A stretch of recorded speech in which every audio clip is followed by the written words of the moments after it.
I'm Bob Brill. He's Eric Kramer. Welcome to Kramer and Brill, a fantasy football podcast, now a video cast as well. And you can hear the podcast wherever you get your shows. Also, you can see the video cast on YouTube by going to my Bob Brill YouTube channel or by finding the links for all of this at kramerandbrill.com. Just go to the website. Right at the top, there's one. You just click here for the podcast, and then there's a video, and you just click on the video. It says right there to click on that. You can see the video cast. Week one of the playoffs. My gosh, we're through with the regular season now. Now, if you followed our advice last week, this is what you would have seen from your fantasy players. We liked and recommended. Now, it happened to be me because Eric wasn't here last week, had to take a week off, but these were my recommendations, and I'm not going to tell you about the guys that I said to sit and didn't. But Ryan Tannehill, 287 yards, 4 touchdowns, no picks. Dak Prescott, 295, 5 touchdowns. Austin Eckler, I had to pick him because Eric wasn't here, and I know he loves him. 28 fantasy points. Antonio Gibson, 22 fantasy points. Cooper Kupp, 7 for 118, a touchdown. Duke Johnson, I went high on him, 117 and a touch. Rashard Penny, 190 and a touch. Deebo Samuel, 29 fantasy points. A.J. Brown, 17 fantasy points. Amon-Ra St. Brown, 26 points. Schultz had 17 points at tight end, and Mark Andrews had 16 points. So the winners this week, among the quarterbacks, you had to like Justin Herbert, you had to like Josh Allen, and you had to like, as I mentioned, Ryan Tannehill. I'm going to say Aaron Rodgers. Here's a guy who had to politic to get on the field, then did, through 4 incompletions in the first half. I think he went 14 for 18 for about 138 yards, a couple touchdowns, no interceptions. The guy is golden, this time of year. And I think the other guy in that very same game that I got to give some props to is Jared Goff. Been struggling at times this year, but then showed up huge in this game. And himself went over 200 yards with a couple touchdowns and no interceptions. And then you mentioned Dak Prescott with the 5 touchdowns, and Davis Mills, who you've been on all year long, came up big in this game too and nearly won it. And 300 passing yards, 3 touchdowns, no interceptions, another rookie quarterback that's quietly having a great season. And then Tom Brady, of course, the guy who's pretty much defined everything we've come to know about Father Time. Yeah. Shows up big. I don't even know who he's throwing the ball to, but he came out of this thing with 3 touchdowns and no interceptions and over 300 yards again.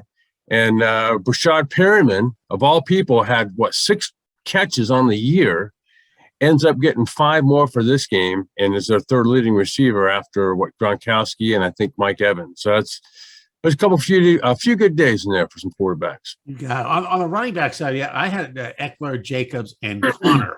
And I know you loved a few other guys here too, which I also like. Go ahead.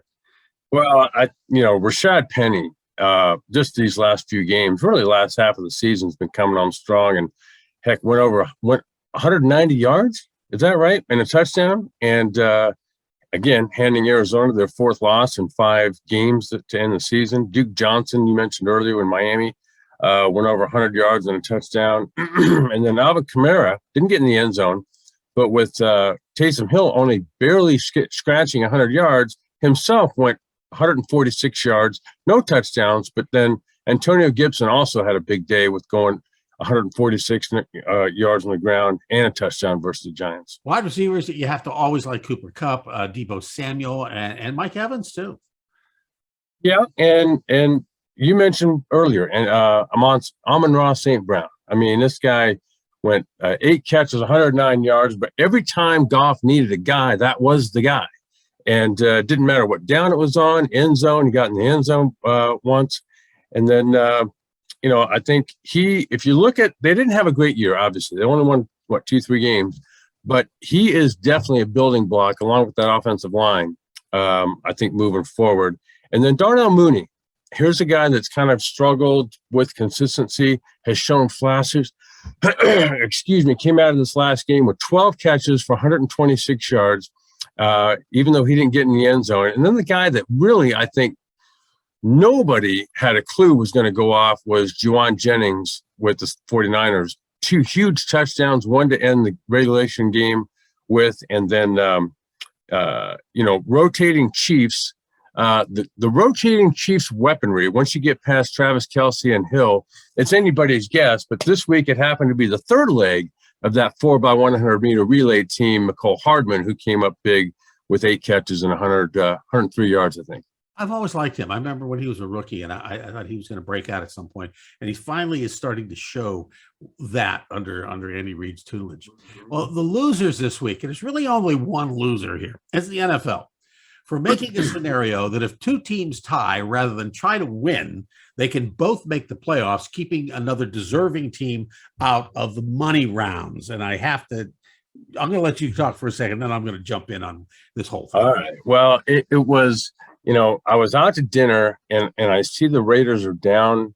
The Chargers are down by 15 points or something around the beginning of the fourth quarter. I'm thinking this game's over, only to wake up in the morning to find out it had to go into overtime. And Carlson, had he missed that 42-yarder, this game would have ended up in tie.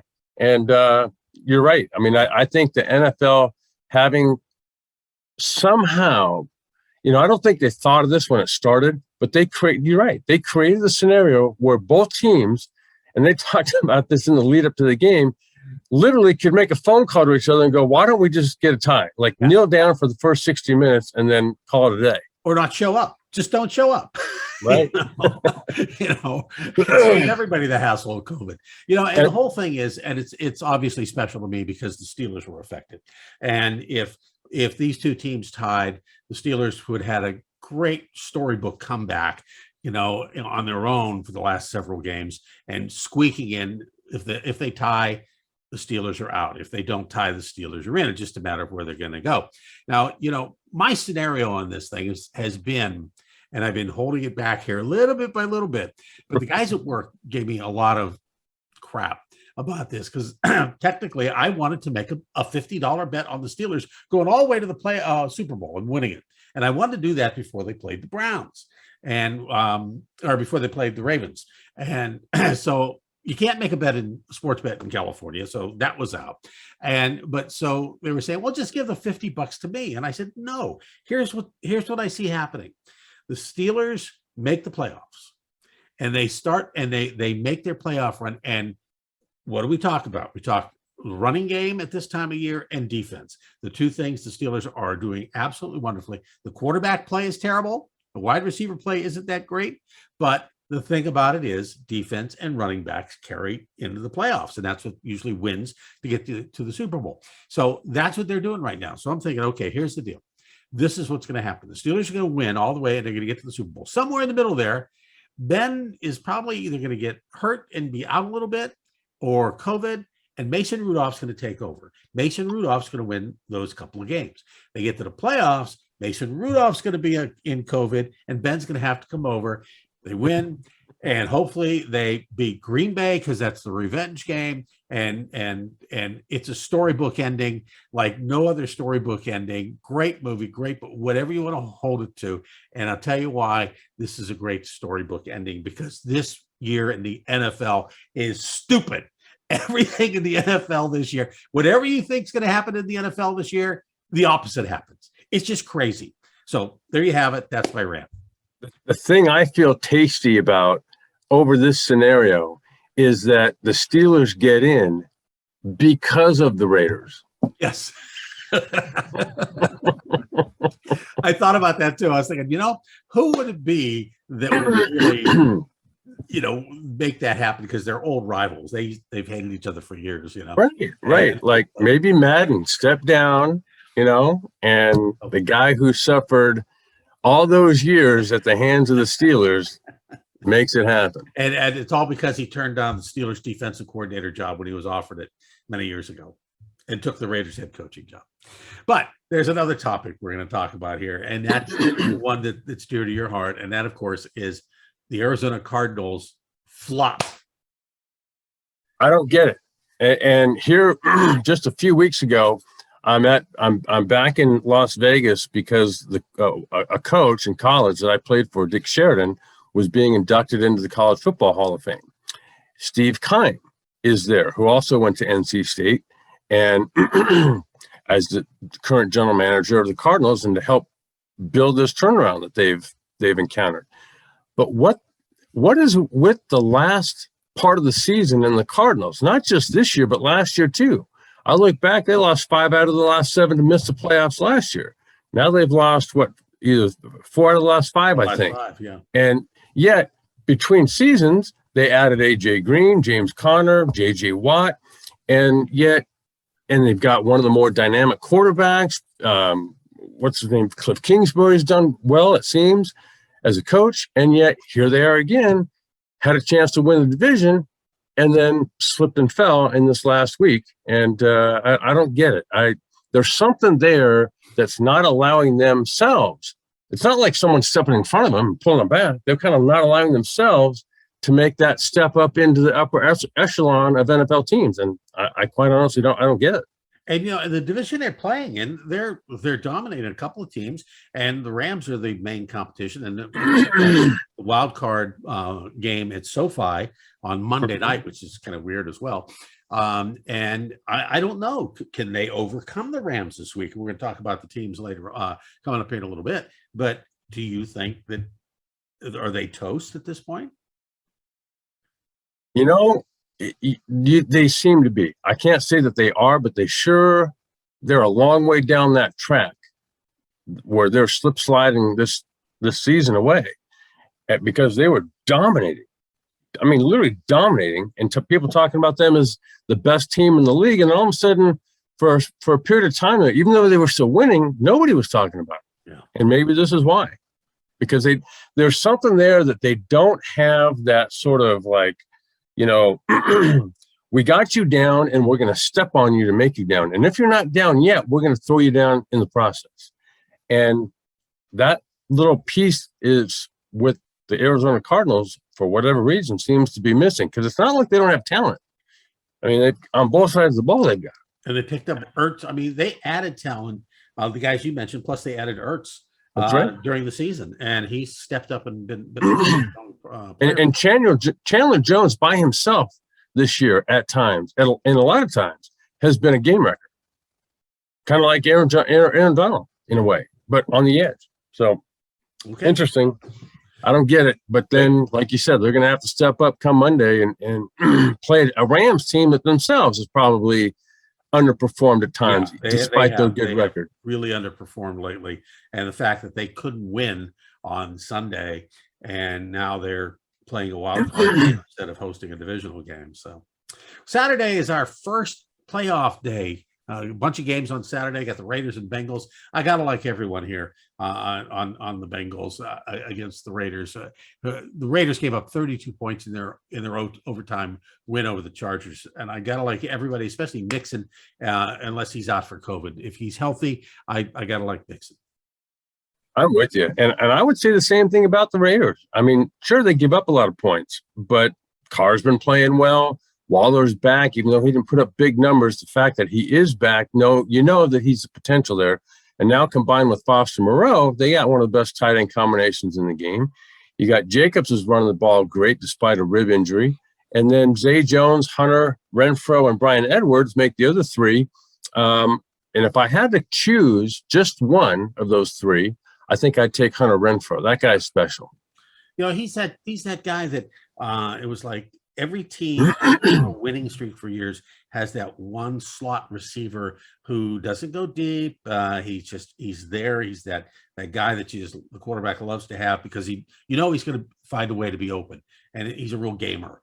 As you know, and I'm trying to think of some of the other guys that New England had, and Wes Welker, right? Yeah, and Don Bean years ago. These guys are they're there. They make the plays, and they're going to get their 7 or 8 catches a game, maybe 80 to 100 yards, maybe a touchdown. At the end of the year, they have 90 to 100 catches. So, well, I'll give a quick shout out to my man Edgar Bennett, who was a running back with the Packers first, and then played a couple years with me as a teammate in Chicago. He's now the Raiders receiver coach and been around a while, and great guy.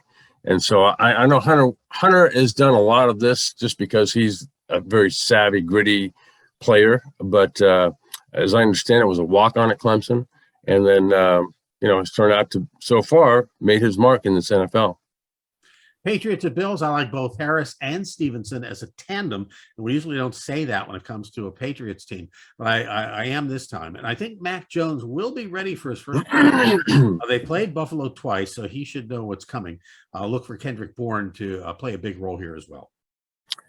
And I'll say for the Bills, unlike New England's late season slide, Buffalo's won 4 in a row, dominating all of them.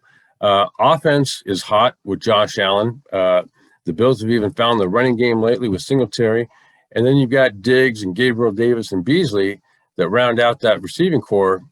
And I don't see the Bills losing, especially at home. Sunday, Bucs and Eagles. Eagles at the Bucs. So why are the Eagles even here? Kenneth Gainwell is the key here. I said to play him last couple of weeks, and he's especially last week very well. So play him, but I wouldn't play anybody else. I don't even like the quarterback situation here. I would stick with Gainwell if I've got him. But outside of that, this team is, I don't think, going anywhere. Well, and for Tampa, we all know there's really, with Fournette gone, there's no running game. Gronk and Evans is who Brady's throwing the ball to. Brady himself is a good option. And then, like I said, Perryman came out of nowhere and really hasn't had much of a season at all. But now going into the playoffs, he could be a legitimate option. Niners and Cowboys, I got to think the running backs are going to play well here. I do like Zach and I do like Pollard both. And that means if they're working, the receivers and Dak will be working. So I like everybody on the offense here, even the tight end, Schultz. And the Niners, I mean, gosh, they're, save for a few injuries this year, they're legit. And Garoppolo's got one of them. He's played last year, played great last week with this thumb injury he's got with torn ligaments, and still played well, throwing the ball, throwing for a lot of yards, just not putting up great touchdown numbers. But Deebo Samuel, I think, is delivering both, not only as a receiver, but as a running back. And they pointed that out a few times in the game. George Kittle, you've got to play if you've got him. And now Brandon Ayuk, I think, is developing into a legitimate guy, consistency. And then Juwan Jennings, who I mentioned earlier, I mean, that guy's too good. If you've got him, play him. Steelers and Chiefs. The Steelers got killed by KC a few weeks ago, 36-10. I don't see that happening again. I actually see a Pittsburgh win, but again, I would play the defense. I'd play Najee Harris and I'd play Freiermuth, and I do like the Steelers special teams this week, which go with the defense. I'm not starting Ben this week. That's where I'm not going to go. He just has not been fantasy worthy in the last month, actually last probably 4 to 6 weeks. But I like the other guys on this team. Well, you talked earlier about just how you were willing to put your money where your mouth is regarding the Steelers and all this. I think, to me, with that 36-10 loss they had a few weeks ago against the Chiefs, that was in Pittsburgh. Now they're playing the most, in my opinion, the complete AFC team. Now it's in Arrowhead, though, and the Steelers have been pummeled by offenses similar to Casey's this year. So for me, I'm playing Mahomes if I got him, Kelsey, Hill. And then if you want to pick a Chiefs, it's a crapshoot. Who's going to deliver after that? It seems to rotate every week. But this past weekend, who did I say? I think it was McCall Hardman. And then in terms of defense, as you pair them up with special teams, KC might be a defense to pick. And their special teams is pretty damn good, too. McCall Hardman's a great returner. And then you've got Harrison Butker, one of the better kickers in the NFL. I think the thing about this game is it's going to be dependent on the running backs for Kansas City. Steelers have had the worst rushing defense all year. Matter of fact, in the game on Sunday, the Ravens game, they finally started running the ball, and they were just chewing them up. They were just chewing up the Steelers, and all of a sudden they went back to the pass. And I don't know why you would even try to pass against the Steelers.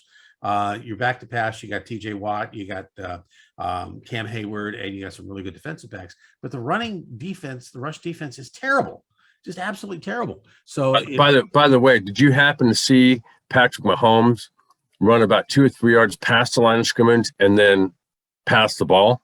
No, I didn't.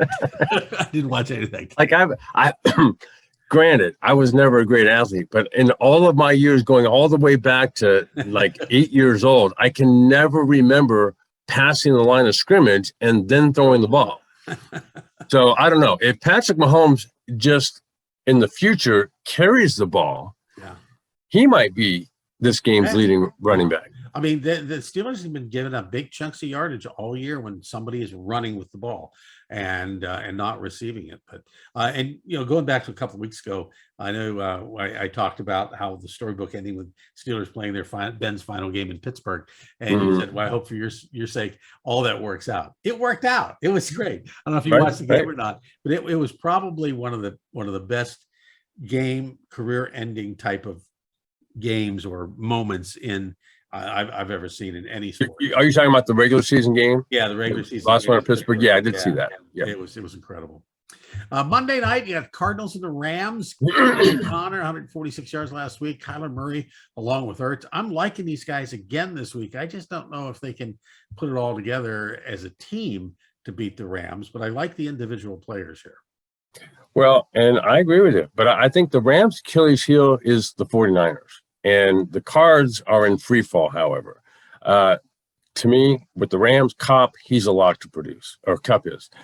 Higbee had a couple of big touchdowns, and I think without that running game, which the Rams would prefer to have a solid running game and hand the ball to Cam Akers or whoever's back there, I think Higbee is going to continue this week to be a force in the red zone. Beckham's also been fine in the red zone, although he didn't this past game. But I think, Stafford's the guy. I mean, here we are in the playoffs now. Stafford's never won a playoff game. And I think Rex Ryan was talking about it before the game. Okay, everyone's talking about how he hasn't won a playoff game while in Detroit, but it was really because of the other players around him. Well, this past game, I think San Francisco, they didn't win because of Stafford and some of the plays he made late in that game. So this would be a great opportunity in my mind. I think he's a great quarterback, but he's got to step up in moments like these to start out first. Don't be the guy that loses the game. The next step is be the reason they win the game. All right, well, there you have it. Kramer and Brill, a fantasy football podcast, now a video cast too. You can hear the podcast on iTunes, Stitcher, Libsyn, Odyssey, and wherever you get your shows.